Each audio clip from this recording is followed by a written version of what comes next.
Farragut High School football is on the air.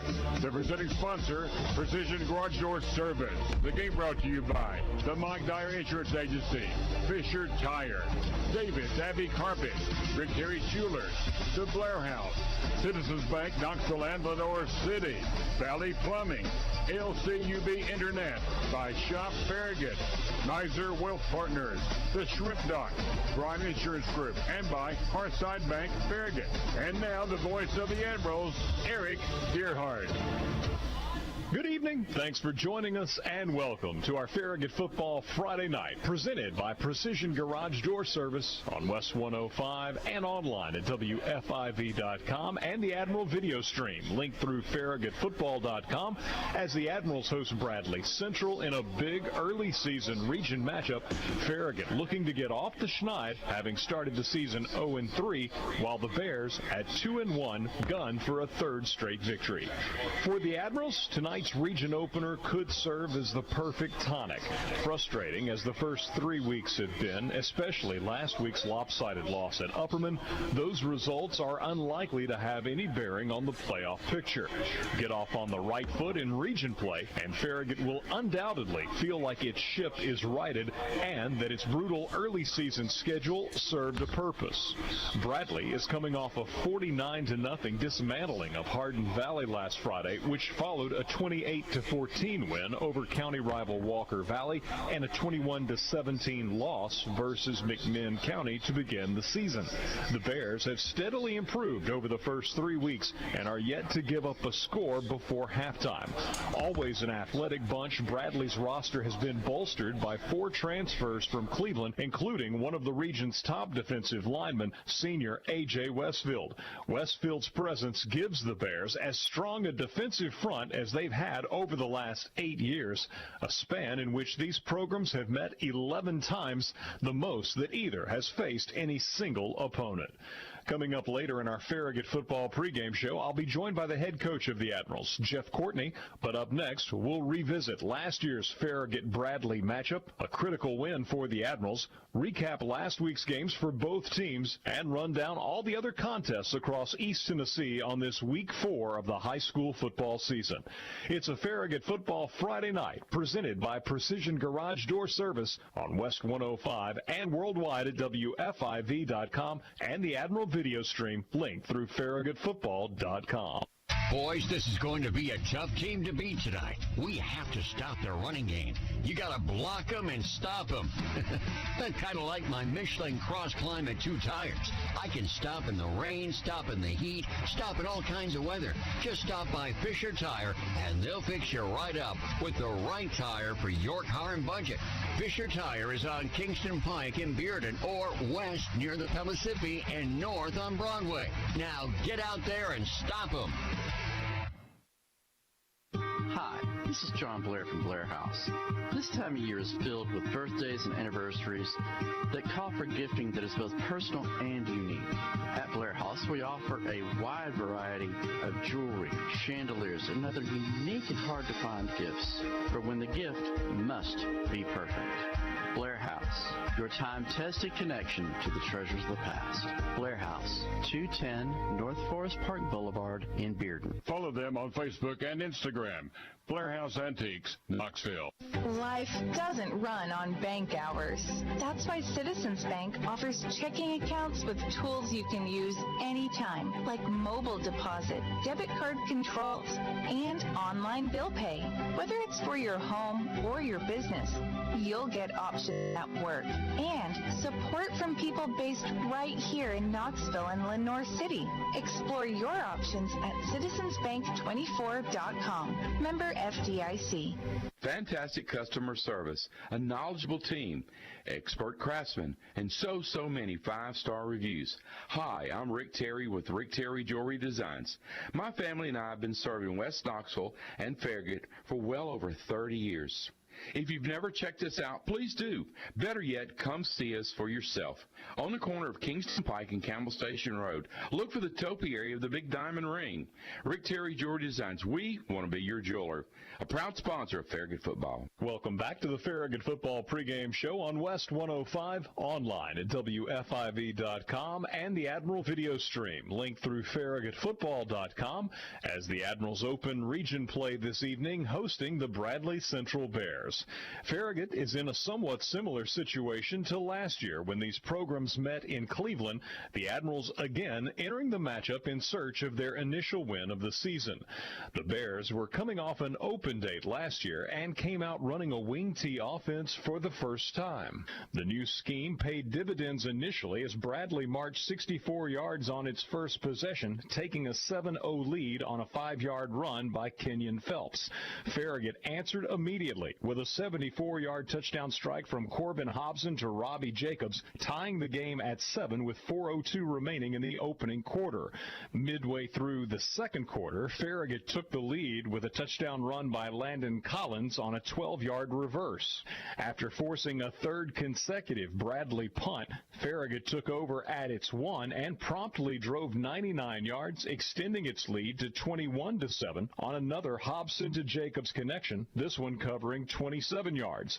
But with the first half clock winding down, Bradley came up with a huge play as Tucker Cook's pass was snared by 6'7" receiver Tyree Stovall, resulting in a 68-yard touchdown, which drew the Bears to within 21-14 at intermission. After getting a 3-and-out to begin the second half, Farragut took over at its 26. The Admirals moved to midfield but fumbled following a reception, cornerback Jake Powell making the recovery for Bradley Central. A 29-yard touchdown run by Phelps followed soon thereafter, but the PAT was missed and Farragut continued to lead 21-20 with 8 minutes remaining in the third.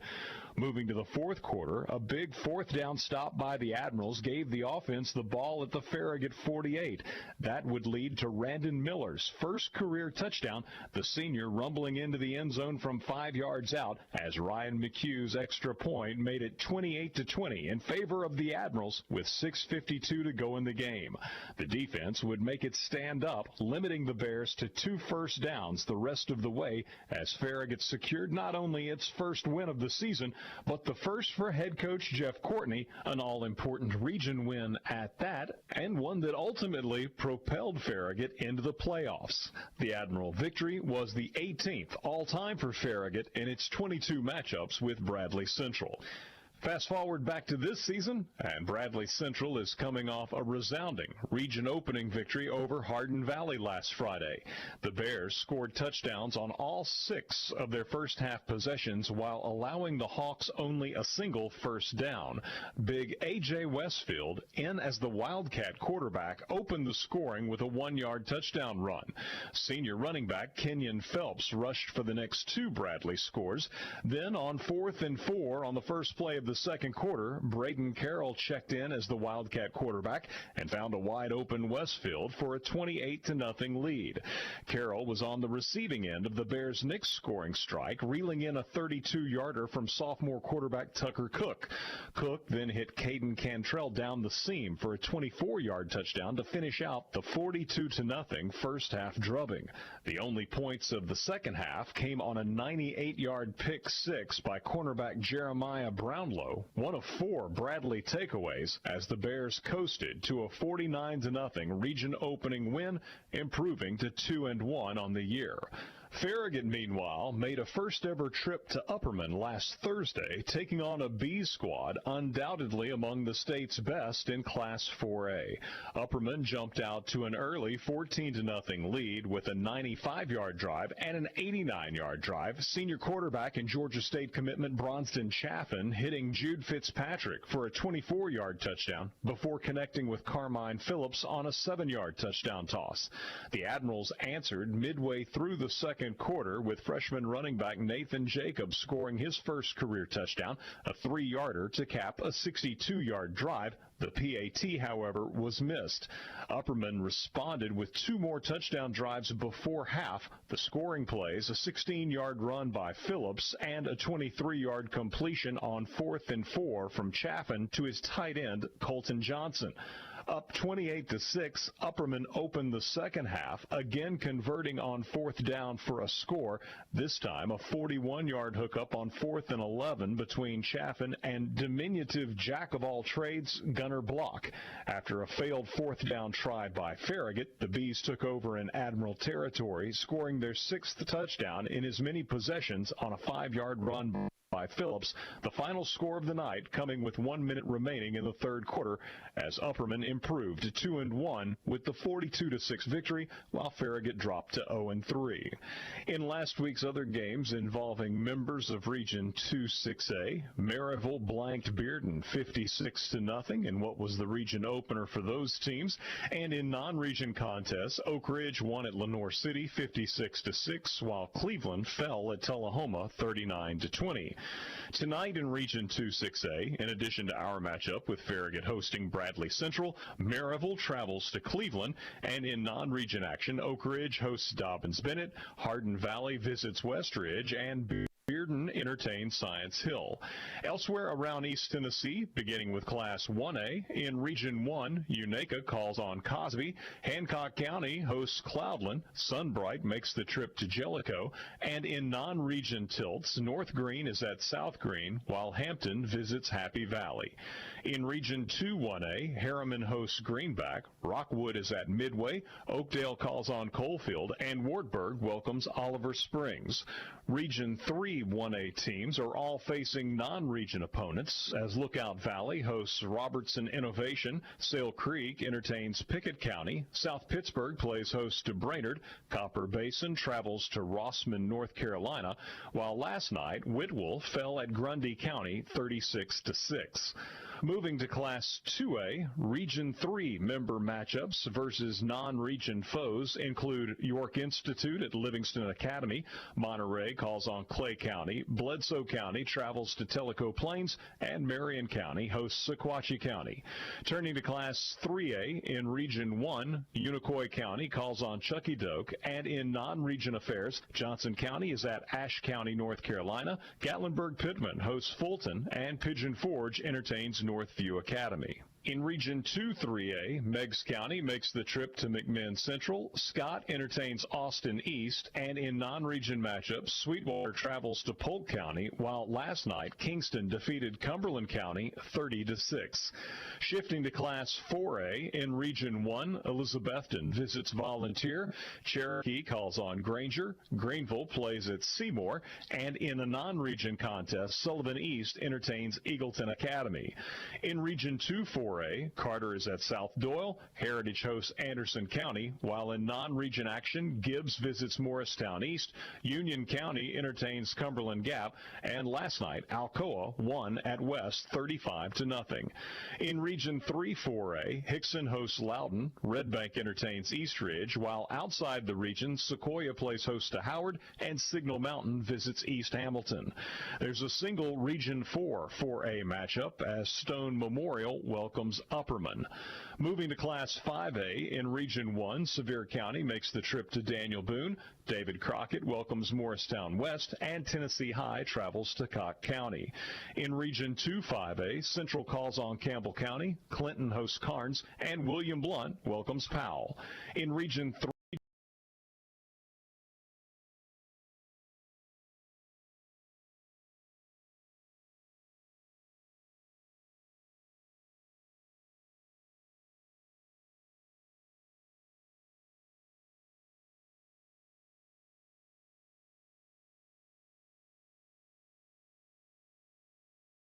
Grace welcomes Middle Tennessee Christian. McCauley travels to Innsworth. Grace Christian entertains Silverdale. No video feed. Welcomes Webb, and Christian Academy calls on Oneida.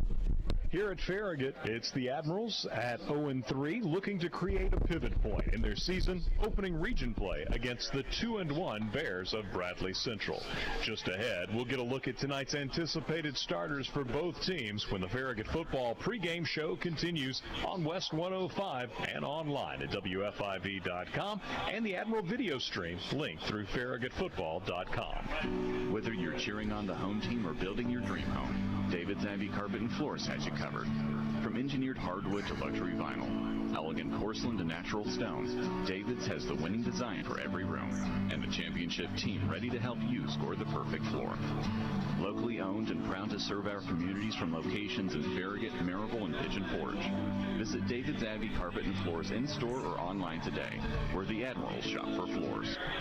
LCUB Fiber Internet is the ultimate neighborhood connection. Thousands of LCUB electric customers already enjoy our lightning-fast, symmetrical gig-speed fiber internet with unlimited data, lag-free streaming and gaming, and enough bandwidth for all your family's devices. Starting at just $69.99 a month, Wi-Fi equipment included. Enjoy fixed pricing, free installation, no Tell you what, contract, roll and an local extra customer minute here. service. Check availability One at extra minute here. LCUB.com Please. and get connected now. This is Leanne for Valley Plumbing.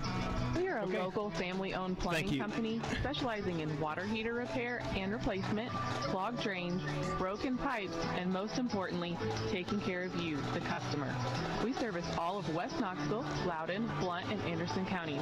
We offer same-day service, and we want to be your first and your last call. Call us at 213 cutting out. 24 hours a day, 7 days a week, or visit valleyplumbingtn.com. Looking for a mortgage made? Good. We offer a variety of mortgage solutions to get into your income. Whether you are cash or financing, our is here to guide you every step of the way.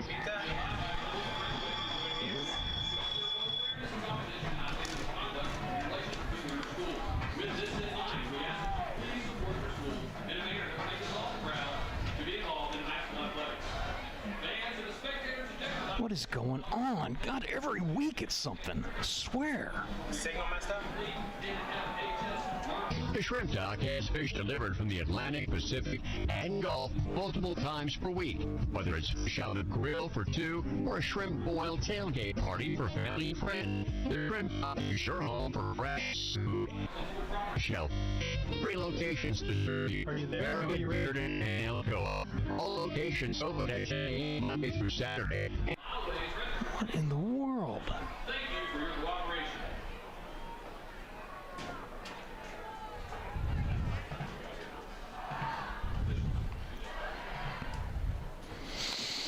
This is...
don't know. We'll see.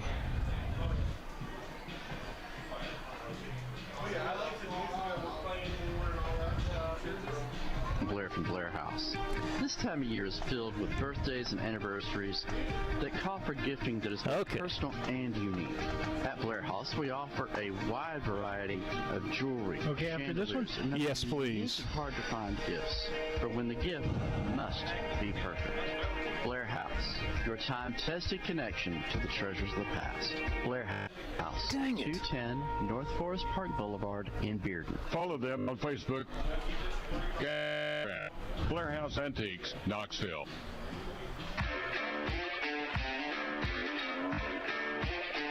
Welcome back into our Farragut football pregame show from Eddie Courtney Stadium, where tonight Farragut opens Region 2 6A play, taking on Bradley Central. The Bears come in with a record of 2-1. They won their region opener last week at home over Hardin Valley 49-0, and so improved to 2-1 overall. Meanwhile, Farragut dropped to 0-3 with a 42-6 loss on the road at Upperman. That followed a narrow 26-21 loss to Powell in the only other game here at Bill Claybo Field this season.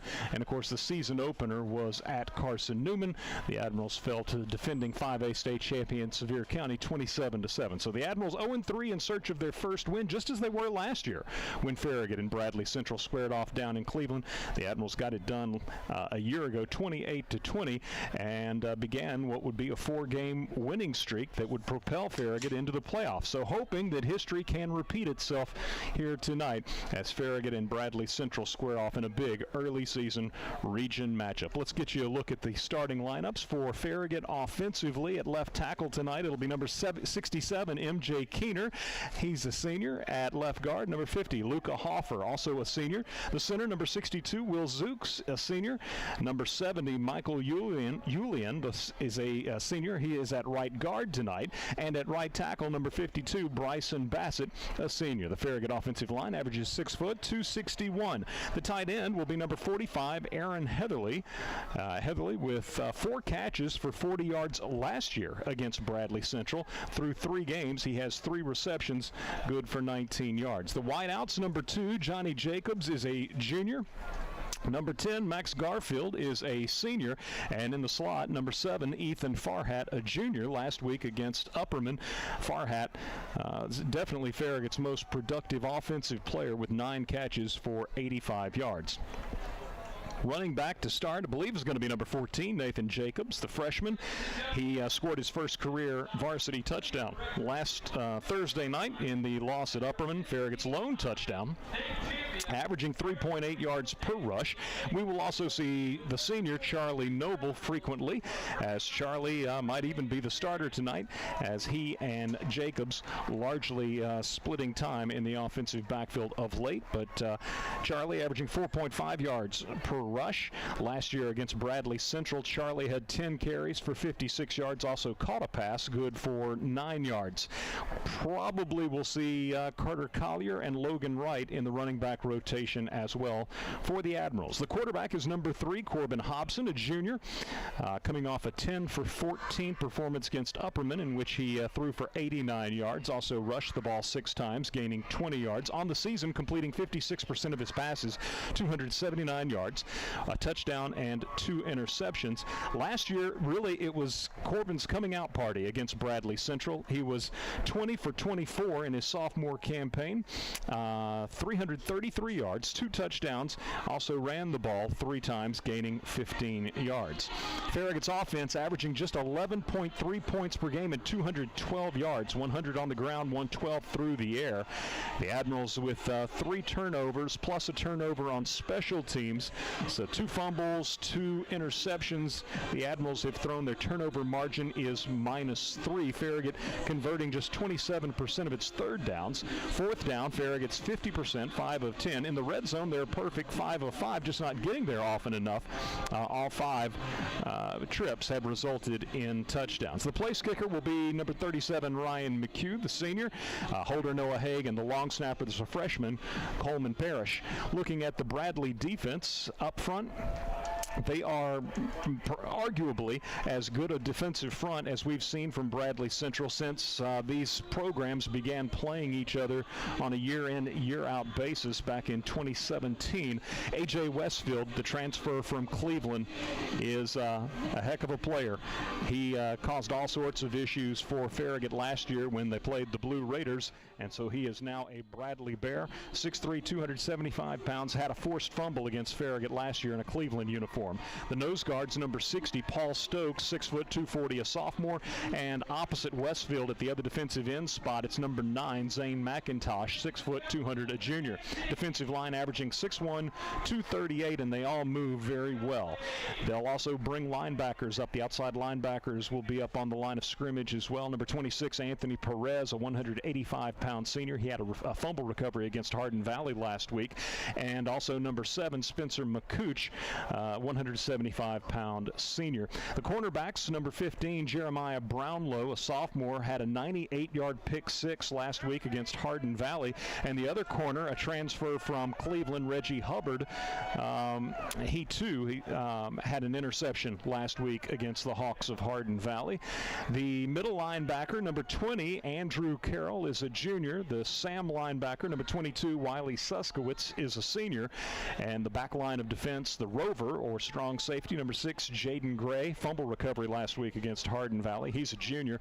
And the free safety is Tay Lindsay, number 11, a junior for the Bears. Brady Lewis will handle the punting chores for Bradley. Long snapper is Maddox Hampton. Looking at the other side of the lineup sheet for Bradley offensively, left tackle number 59, Luke Hagee. Left guard number 50, Zach Denton. Center number 55, Eli Taylor. Right guard number 61, Chris Myers. And right tackle number 53, Timmy Gay. Offensive line for Bradley averages 6 foot 236, which is probably the smallest offensive line that Farragut has gone up against this year. The tight end, number 13, A.J. Westfield. Again, transfer from Cleveland, and they will use him in power running situations, insert him as the Wildcat quarterback. Sometimes he might be a lead blocker as well, but Westfield has a rushing touchdown this season as well as a receiving touchdown, and last year, again playing for Cleveland, he scored on a rushing touchdown against the Admirals. The H-back, or tight end on occasion, and actually frequently, is number 88, Brady Lewis, 6'2", 225, a junior, certainly a preferred target when the Bears really need a play through the air. The slot man is number 5, Reggie Hubbard, playing for Cleveland last year. He caught 5 balls, good for 47 yards against the Admirals. He had a 98-yard kickoff return against McMinn County in the season opener for Bradley. Wideouts number 2, Braden Carroll, another Cleveland transfer. He too will oftentimes be a Wildcat quarterback, and he can run it and throw it. He's got a rushing touchdown, a passing touchdown, and leads Bradley with a couple of receiving touchdowns. Last year against Farragut, he caught 3 balls for 50 yards, including a touchdown, rushed twice for 85 yards, including a touchdown. And then there's also at wideout number 7, Spencer McCooch, a senior. He will also play running back at times. The quarterback is a sophomore, Tucker Cook, wearing number 1 for Bradley. He's thrown 3 touchdowns, 1 interception against Farragut last year. Really kept the ball on the ground running the wing T last year, but he did throw the ball 3 times, connecting on 2 passes for 79 yards and a touchdown. His running back will be number 0, Kenyon Phelps, a senior. Against Farragut last season, Phelps rushed the ball 22 times for 171 yards and 2 touchdowns. He's got 5 rushing touchdowns on the season. Bradley's averaging 26.7 points per game.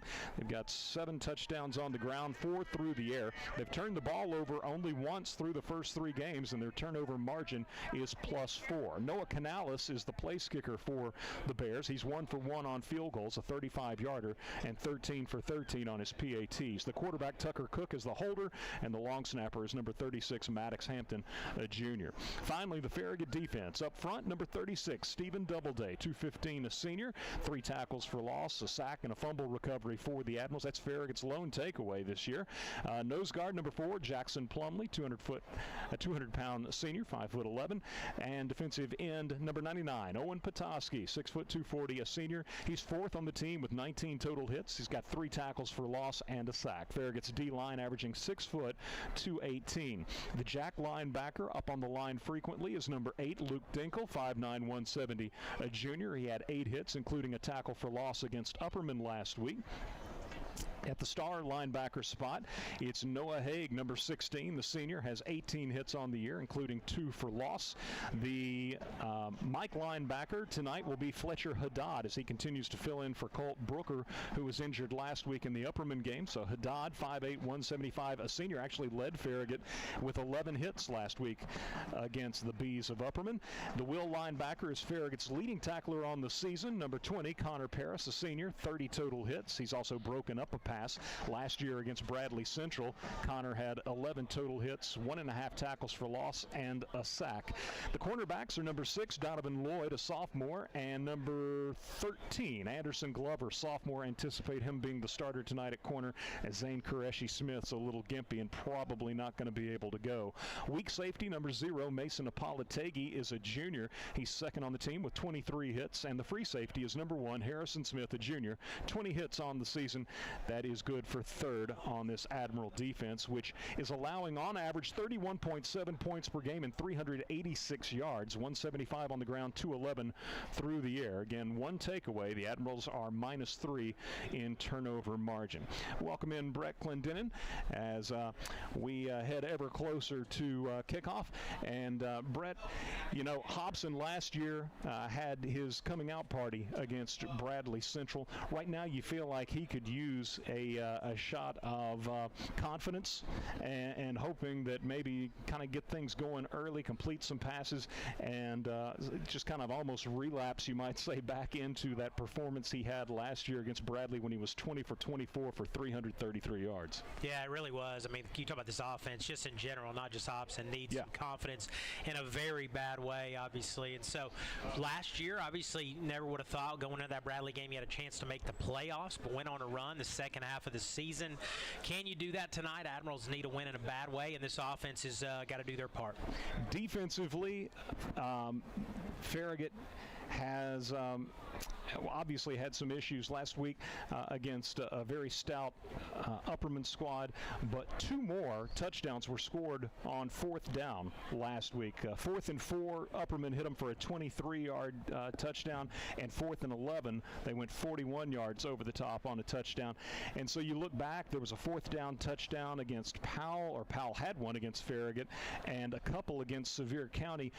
Obviously, in a lot of ways, that's better than giving up a score on 1st or 2nd down, but it's just the opportunity that's getting away from the Admirals to get off the field, to get stops. So many of the touchdowns, a majority of the touchdowns scored against Farragut this year have been 4th down and 3rd down. Yeah, it's been a bugaboo. That stat's been an alarming one, and it's not one that's been reflective in years past. And you've got Qureshi-Smith and Brooker probably not playing tonight. Doesn't help the defensive situation. Played pretty good defense last year when they put in an entire new offense in the bye week, if you remember. And can this defense, who really can do some good things, and I think it's a pretty good unit, got to play some complimentary football. Got to be off the field, not have those really long drives. If you can avoid that, you're going to have an opportunity to win this game. And the other thing that jumps out at you is how Farragut has struggled, of course, scoring. Again, averaging just 11 points per game, but they've trailed at halftime to Sevier County 20-0. Trailed early to Powell 14-0 before making it 14-7 at halftime. Trailed 28-6 at half against Upperman. Meanwhile, the flip side of that, Bradley led 10-0 over McMinn at halftime, 21-0 over Walker Valley at halftime, and 42-0 over Hardin Valley at halftime. So it's important, you know, we talk about confidence, and it's obviously important that Farragut be in this game, maybe get something going early on, and keep, of course, Bradley on the opposite side of things defensively, kind of keep them under wraps, don't let them run away and hide. Yeah, I mean, that's a tale of 2 different teams this season, and obviously that goes back to, we keep talking about confidence, but when you haven't won a game this season, and you've had some pretty tough outcomes. You want to get some confidence early. High school kids can feed off that and the momentum, and obviously that happened last year. The second half of the season going to have to happen tonight, but you're going to have to play all three phases, right? We missed an extra point for the first time. I mean, all three phases have got to play well and complementary, and you can get that first win tonight. And we'll have an opportunity as, of course, the game progresses to talk about some of these transfers for Bradley Central and what an impact they're making as Cleveland lost a number of its top players to Bradley in the offseason with the coaching change for the Blue Raiders. But key among those, or perhaps largest among those, certainly literally he is A.J. Westfield, 6'3", 275, defensive end. We'll have to see what the Admirals can do to try to slow him down because he was a handful last year when the Blue Raiders and Admirals met down in Cleveland. So those are some thoughts from Brett and myself. Let's get some thoughts from Coach Jeff Courtney on the other side of this 30-second break as we continue with the Farragut Football pregame show here on West 105. If you're an LCUB Electric customer, it's time to upgrade. Experience True Fiber to the home, the fastest internet available. Get affordable fixed pricing, free installation, no contracts, and local customer service. It's not too good to be true. LCUB is connecting new neighborhoods every month with gig speed fiber internet starting at $69.99 a month, Wi-Fi included. Check your availability now at lcub.com. Welcome back to the Farragut Football pregame show on West 105 and online at WFIB.com and the Admiral video stream linked through FarragutFootball.com as the Admirals open region play hosting the Bears of Bradley Central. Bradley comes in 2-1, fresh off a 49-0 thrashing of Hardin Valley in their region opener last Friday. Farragut, meanwhile, is 0-3 after last week's 42-6 loss at Upperman. I'm pleased to be joined at this time by Farragut head coach Jeff Courtney. And, Coach, I was expecting Upperman to be a solid, tough-nosed team. And to see them in person, they were certainly that and even more. Yeah, they were a great football team, one that has expectations this year for themselves to go out there and compete in 4A. And they expect to be there in the thick of things late in the playoffs. You know, of course, it was a great environment to get to take our team up there and play kind of in the mid-state or in the Cookville area. Just wish we would have played a little bit better, but you had to give Upperman a lot of credit. You know, Chafin's probably one of the better players that we've probably seen here within the last several years. But they had several good players around him and really made it tough for us to get anything going that night. You always want to find some bright spots regardless of the outcome, and one of those last Thursday seemed to be senior linebacker Fletcher Haddad, who stepped in for an injured Colt Brooker, and it ended up, Coach, leading the team in tackles. Yeah, Fletcher played well. I thought once he settled into the game and the speed of the game, it slowed down for him, and you can see that in the way he played. I'm proud of him because he's worked hard at it. You know, he's a senior getting to play for the first time this year, and he's one of the leaders of our football team, and so proud of him. Turning to tonight's opponent, Bradley Central. On offense, they'll play a couple of different style quarterbacks. Their running backs are solid as always, and another team, Coach, that often looks for its tight end when they need a play. Yeah, that's Coach Floyd. That's kind of their MO for years that he's been there. You know, they're going to be good on defense. They're going to be multiple in what they bring you. They're going to have good quarterback play. They're going to rely on the running game and the play action game. And you're right. It's like they've always got a big tight end to try to get the ball to. And they're a good football team, just like we know, and we're used to seeing. So we're excited about the first region ball game being at home and our opportunity to get out here. And our goal this week is to be 1-0 in the region. Defensively, with the addition of one of the region's top defensive linemen in A.J. Westfield, it feels like this is one of the best Bradley fronts over the last 8 years. What's your impression of the Bears' defense overall? And then specifically, Coach, what do you do to minimize Westfield's impact on the game? Yeah, he's a good player. They got good players all on their defense. They look like a typical Bradley defense. They're going to be multiple in their three-down look. They're going to present some other fronts that give you a challenge as far as just option goes. But, yeah, they're good and solid all around. You know, Coach Floyd always does a good job with their secondary. Coach Benefield coaches their entire front and their defense. They've certainly added some star power, as you said, with Westfield coming over from Cleveland. And so, you know, we've got to do our best to try to get in there and win our matchups. We got to be able to run the football and got to be able to protect and try to get the ball out of our hand at a quarterback, try to operate and minimize what they do defensively. Another first-year Bear, Reggie Hubbard, a playmaker in all three phases for Bradley. An interception last week, but against McMinn County in Week 1, Hubbard had a 98-yard kickoff return. Farragut has done well with Ryan McHugh limiting the return opportunities, both punt and kickoff, of the Admirals' opponents the first 3 weeks, and certainly with Hubbard, that could again be a big factor in tonight's game. Yeah, that's going to have to be a big key.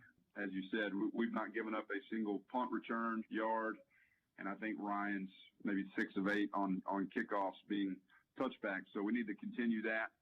That's such a weapon that we have that gives us an advantage in the special teams play. But you're right, Hubbard's a great player. He's one that can make plays in special teams in addition to playing where he's at receiver and that corner on defense. So we always preach special teams. I know you know that, and you comment on that all the time, but we have got to make our special teams unit special. I mentioned in the open that Farragut and Bradley have met 11 times over the last 8 seasons. That makes the Bears the Admirals' most frequent opponent over that span. How much, if any, additional consideration do you and your staff give to self-scouting or to their tendencies because of that familiarity and stability that both programs have had? Yeah, we've had some games, and many years, as you said, we played multiple times, played in the early rounds of the playoffs, and you're right. They're one of the ones we're more familiar with. Of course, just like any team that you play in your region, I think that you get to, when there's some longevity there, like Coach Floyd's been there for as long as he has, you get to know somebody pretty well. So, we don't look as much into just, what did we do years past and what are we doing this year as much. It's still early enough in the season that you have somewhat of a self-scout and you have some tendencies that have developed, but more or less you're really just trying to take what you can gather based on what you're going to see this week, and everybody's going to add some new wrinkles each week to try to attack what they see. So we know that they're going to be a good, well-coached football team that's going to present some challenges and give you some multiple looks on defense. They're going to be tough, physical, play action, run the quarterback a little bit on offense, just as they always do. So we just got to rely on our ability and our preparation this week and what we were able to get accomplished and hope to play a sound football game here tonight at 7 o'clock.